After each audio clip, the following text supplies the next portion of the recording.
자, 우리 말씀을 나누고 기도하는 시간을 갖겠습니다. 한번 따라해 보겠습니다. 내가 속한 바, 내가 섬기는 하나님. 우리 계속해서요, 유라굴로 광풍에 빠졌던 그 알렉산드리아 배 안에 있었던 276명, 살 소망이 없이 죽을 수밖에 없는 그런 절망 속에 빠져 있었습니다. 그것은 그 안에 한 사람이었던 바울에게도 마찬가지였습니다. 바울이 아무리 위대한 사도이고 또 아무리 하나님의 일을 한다고 할지라도 유라굴로 광풍이 바울만 비켜나간 것은 아니었음을 우리는 성경을 통해서 분명히 알 수 있습니다. 바울도 유라굴로 광풍의 그 중심에서 같이 고생을 했습니다. 고통을 당하고 똑같이 어려움을 겪어야 했었습니다. 하지만 바울이 다른 점, 그것은 다른 사람들처럼 절망에 삼킴을 당해서 끝이 난 것이 아니라 그 끝에서 다시 한번 생명으로 부활하는 거죠. 여러분이여 안심하라. 여러분이여 안심하라. 하나님의 위대한 메시지를 외치는 사람이 되었다는 것입니다. 자, 25절 같이 한번 읽어볼까요? 시작. 그러므로 여러분이여 안심하라. 나는 내게 말씀하신 그대로 되리라고 하나님을 믿노라. 아멘. 하나님의 선하심과 인자하심을 믿잖아요. 선하심이 뭐예요? 어떤 것도 합력하여 선을 이루신다라고 할 때 그 선하심은 뭐가 좋다? 끝이 좋다. 여러분, 하나님을 바라보고 있으면, 하나님을 믿는 자가 되어지면 과정에서는 유라굴로 광풍도 만납니다. 과정에서는 모함과 억울함도 있습니다. 과정에서는 내가 생각하지 못했던 어마어마한 환난을 당할 때도 있습니다. 하지만 하나님을 믿으면 뭐가 좋아요? 끝이 좋습니다. 이건 99%가 아니에요. 100%입니다. 200%입니다. 여러분, 하나님의 선하심, 끝이 좋아짐을 믿는 자가 되시기를 바랍니다. 바울이 이렇게 그 하나님을 믿음으로 일어서서 외치니까, 그러니까 바울 한 사람의 외침을 통하여 배 안에 있는 276명이 다 살아나게 되었다는 것이 성경의 메시지예요. 오늘도 마찬가지입니다. 하나님이 찾으시는 한 사람이 어떤 사람이냐? 잘생긴 사람, 돈이 많은 사람, 권력이 높은 사람, 그 어떤 지식이 있는 사람, 그런 사람이 아니고요, 하나님이 지금도 찾으시는 한 사람은 외칠 수 있는 사람. 여러분이요, 구원의 시간이 다가옵니다. 천국이 있습니다. 반드시 하나님이 역사하십니다라고 엘살바도르 땅에서 또는 우리의 선교지에서, 직장에서, 가정에서 우리 이웃을 향하여, 절망 가운데 있는 사람들을 향하여 외칠 수 있는 그 한 사람을 하나님은 찾고 있고, 그 한 사람이 외칠 때 가정이 일어날 수 있고, 직장, 사업, 일터가 일어날 수 있고, 우리가 사는 이 땅이 일어나는 역사가 일어날 줄로 믿습니다. 자, 우리를 향해서 하나님이 이렇게, 하나님은 끝이 좋은 분이니까 그 선하심을 믿는 믿음 속에서 여러분이요 안심하라 라고 말하며 살릴 수 있는 외침의 사람이 되기를 원하시는데요, 이렇게 외침의 사람이 되려면 반드시 필요한 게 뭐냐? 그것이 바로 내가 하나님께 속한 바가 되고 나는 하나님을 섬기는 사람이어야 한다는 것입니다. 여러분, 외치며 가정을 살리고 사업을 살리고 이 땅을 살리는 사람이 되기 원하시면 아멘 합시다. 그렇다면 여러분은 먼저 누구에게 속한 바 돼야 돼요? 하나님. 누구를 섬기는 사람이 돼야 돼요? 하나님. 이걸 명심하셔야 돼요. 내가 먼저 하나님께 속한 바가 되어지고 내가 하나님을 섬기는 사람이 되는 것. 왜 우리가 이런 헌신 예배 합니까? 사실 우리 교육자님들이, 간사님들이 시간이 많아서 절대로 안 해요. 지금 막 입술이 다 부르트고요. 얼마나 애를 써서 하는지 아세요? 하나님께 속한 바 되었고 하나님을 섬기는 사람이라는 믿음을 증거하기 위해서. 그래서 기꺼이 하나님의 예배를 위해 헌신합니다. 기꺼이 대가를 지불합니다. 기꺼이 나의 이 모든 것들을 희생합니다 하는, 내가 하나님께 속한 바가 되고 내가 하나님을 섬기는 사람이라는 믿음을 증거함을 통하여서 반드시 2023년 한 해 동안에 우리 교육자 간사들이 정말 여러분이여 안심하라, 하나님의 그 놀라운 끝의 승리를 외칠 수 있는 사람들이 되어질 줄로 믿습니다. 본문 23절을 같이 읽어봅니다. 내가 속한 바, 곧 내가 섬기는 하나님의 사자가 어젯밤에 내 곁에 서서 말하되 아멘. 자, 우리 똑같이 바울도 유라굴로 광풍 가운데 있었지 않습니까? 똑같이 배의 흔들림과 고통과 어려움 가운데 있었습니다. 그런데 바울은 그 276명 가운데 유일하게 하나님께 속한 사람, 하나님을 섬기는 사람, 그가 지금 그 배를 타고 로마로 가는 이유가 뭐예요? 하나님께서 로마에 가서 복음을 전해야 된다는 사명을 주셨기 때문에 그 사명을 위해서 자신을 희생하며 섬기는 길을 가고 있는 거 아니에요?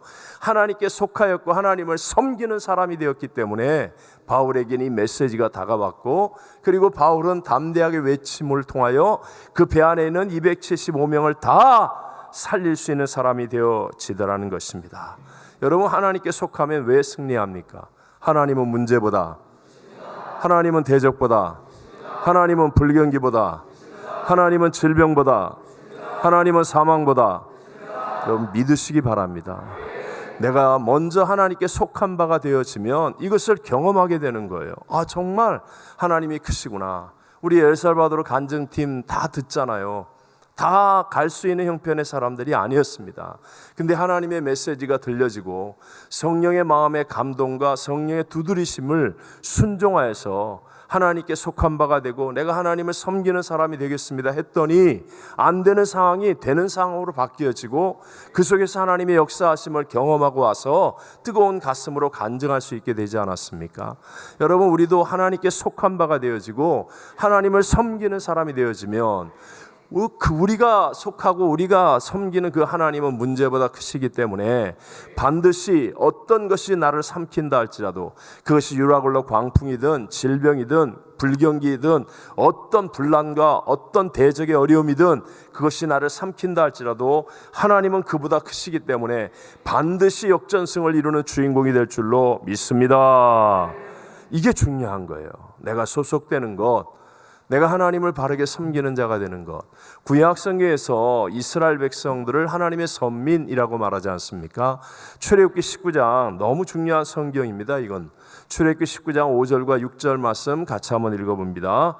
세계가 다 너희가 내 말을 잘 듣고 내 언약을 지키면 너희는 모든 민족 중에서 내 소유가 되겠고 너희가 내게 대하여 제사장 나라가 되며 거룩한 백성이 되리라. 너는 이 말을 이스라엘 자손에게 전할지니라. 아멘. 자, 수많은 민족 가운데 이스라엘이 하나님의 선민이 된 이유 세 가지.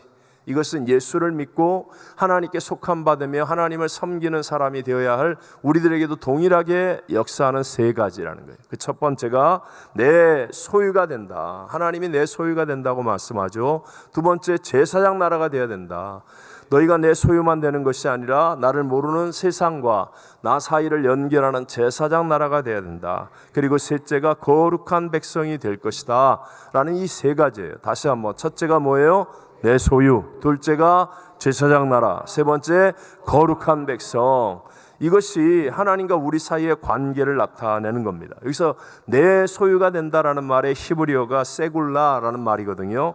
단순히 소속을 말하는 그런 정도의 말이 아니라 특별한 보물이다, 아주 특별하게 하나님이 여겨주신다라는 그런 의미를 가지고 있습니다. 하나님은 이스라엘을 택하실 때 그냥 넌 내 거야 라는 이 정도가 아니라 정말 하나님이 특별하게 보물처럼 소중한 것으로 여겨주신다라는 그런 말씀인 것이죠. 여기에서 이스라엘의 선민 사상이 나온 거예요. 암세굴라라고 얘기하죠. 하나님이 바라보실 때 우리를 기뻐하신다라는 어떤 특별한 선민의 존재다라는 것을 의미하는 거죠. 여러분, 이스라엘이 어떤 나라예요? 지금 애굽에서 노예 생활하고 있는 민족입니다. 별 볼 일 없는 사람들이라는 거예요. 세상말로 얘기하면 작은 자예요. 나라 중에 가장 작은 나라, 힘없는 사람들, 별 볼 일 없는 백성. 그런데 그들이 어떻게 보물 같은 존재가 됩니까? 하나님이 택하셨기 때문에. 이게 바로 택하심의 은혜라는 겁니다. 그 택하심을 받아들이고 하나님이 나를 택하셔서 나를 보물같이 여겨주심을 내가 믿습니다 할 때, 그때 내가 하나님의 소유가 되어지는 거예요. 하나님이 나를 택했다고 이 예배를 불러주셨는데, 그런데도 자꾸 하나님의 그 보물 같은 마음을 이해하지 못하고 딴짓을 하고 딴 생각을 하고 있으면 그것이 내게 누려질 수가 없겠죠. 하지만 내가 오늘 어떤 약함 가운데 있을지라도, 내가 세상에서 아무리 작은 자였다 할지라도, 세상말로 별 볼 일 없는 그런 존재였다 할지라도 하나님이 나를 택하여 주셨습니다. 나는 이것을 믿습니다. 할 때 전지전능하신 하나님, 역사의 주권자 하나님이 나를 보물 같은 존재로 여겨주심이, 이게 바로 택하심이라는 거예요. 하나님의 택하심. 우리 모두에게도 마찬가지죠. 저와 여러분이 어떻게 하나님의 택하심을 입습니까? 한 분밖에 없는 하나님의 독생성자 예수, 창조주이신 예수님께서 이 땅에 육체, 이 고깃덩어리 같은 육체를 입고 오시잖아요.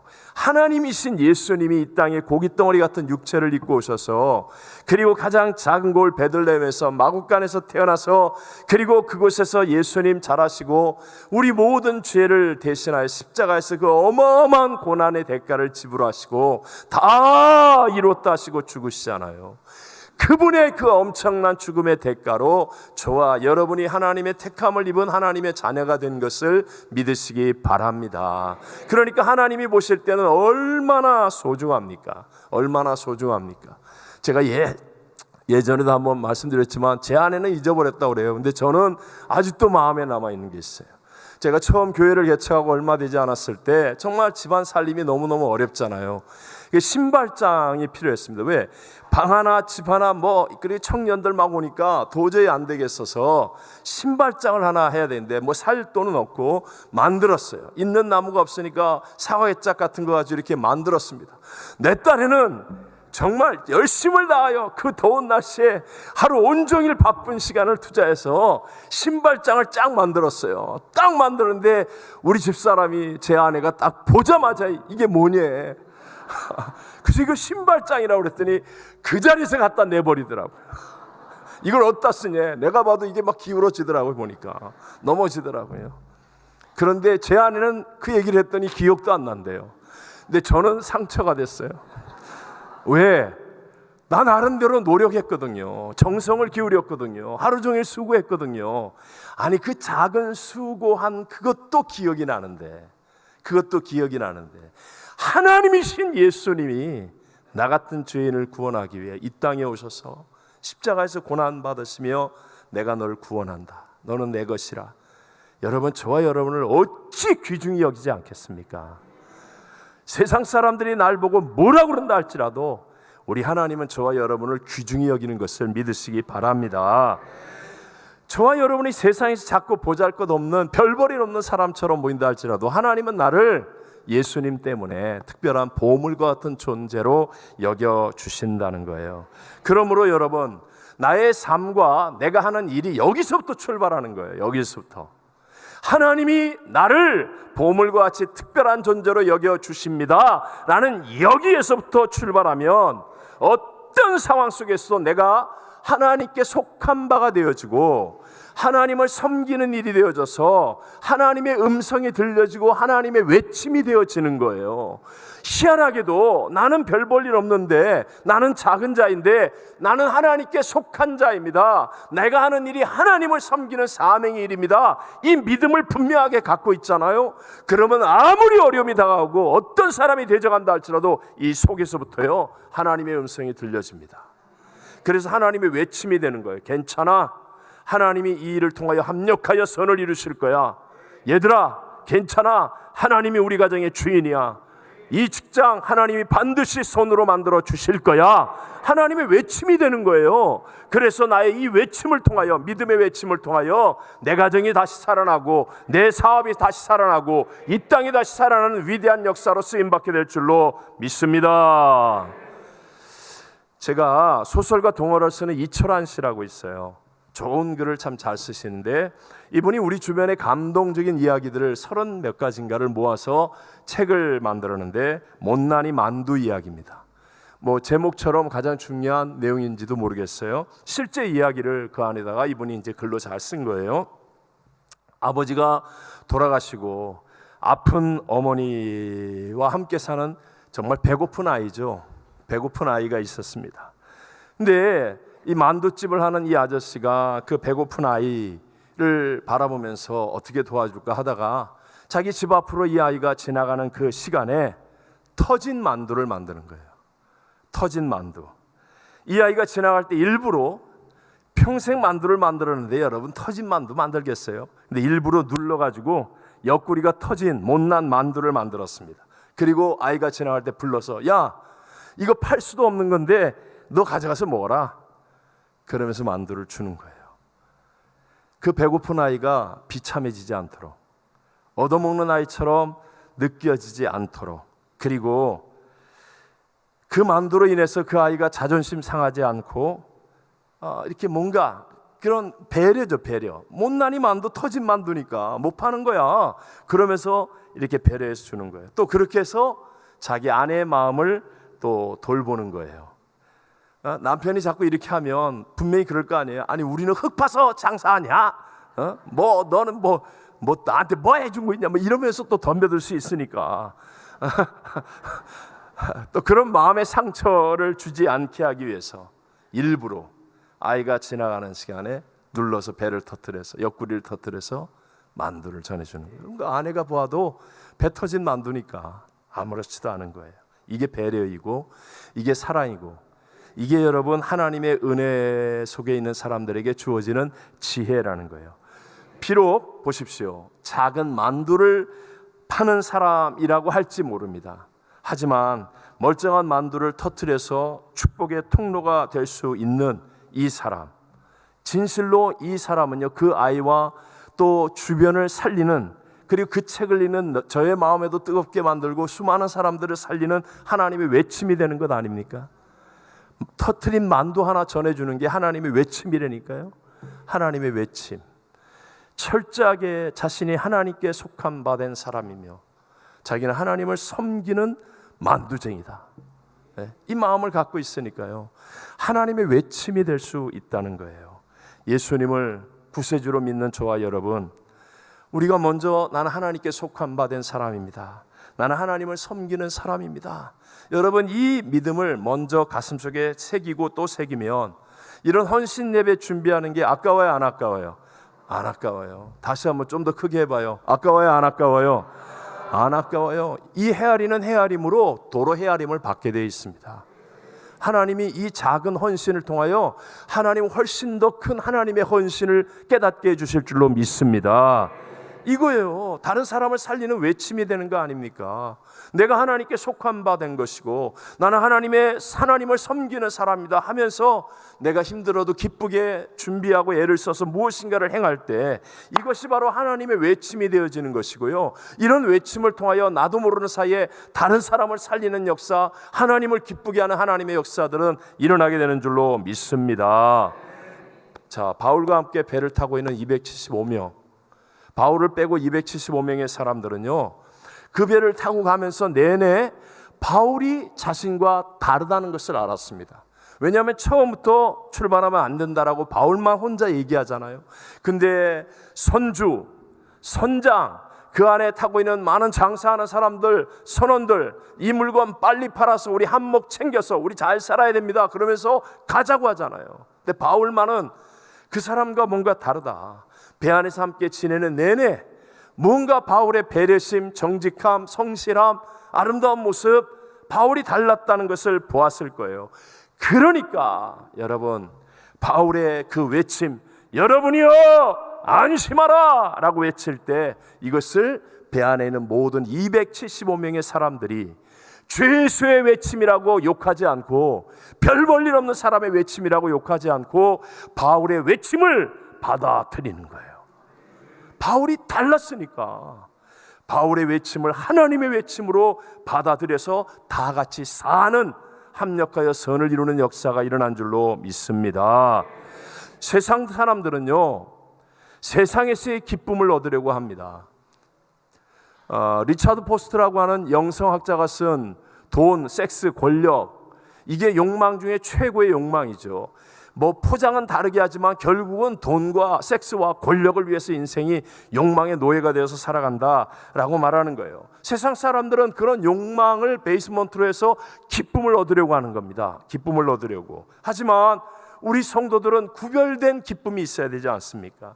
우리의 기쁨은 예배, 섬김, 사명, 이런 곳에서 기쁨을 얻을 수 있는 사람이 되어질 때 그 사람이 하나님께 속한 바 되고 그 사람이 하나님을 섬기는 사람이 되어서 그런 사람이 외칠 때 여러분, 세상이 다 그 외침을 듣고 변화되는 역사 일어나게 될 줄로 믿습니다. 우리 수요일부터 새벽, 저녁 계속해서 함께 나누는 이 엘살바도르 간증, 그 간증이 저만 그렇습니까? 우리 모두에게 하나님의 외침으로 들려지지 않습니까? 가슴이 뜨거워지고 뭔가 더 큰 꿈과 비전이 많은 하나님의 외침, 우리를 살리는, 내 메마른 심령을 다시 한번 뜨겁게 만들고 살리는 하나님의 외침으로 들리지 않습니까? 왜 그렇습니까? 그 한 분 한 분이 다 1차 엘살바도르 단기 선교팀으로 사명을 위해 헌신한 사람들이 되었기 때문에 우리는 하나님께 속한 바 되고 하나님을 섬기는 사람이라고 인정할 수가 있는 거예요. 인정하니까 그분들의 평범한 이야기 같은 그 외침이 우리의 가슴을 뜨겁게 만들고 새롭게 하는, 우리를 살리는 음성으로 들을 수 있다라는 것입니다.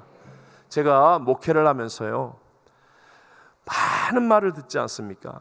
그 가운데 진짜 하나님을 기쁘시게 하는 말, 하나님이 기뻐하는 그런 어떤 감동을 느끼는 말이 있어요.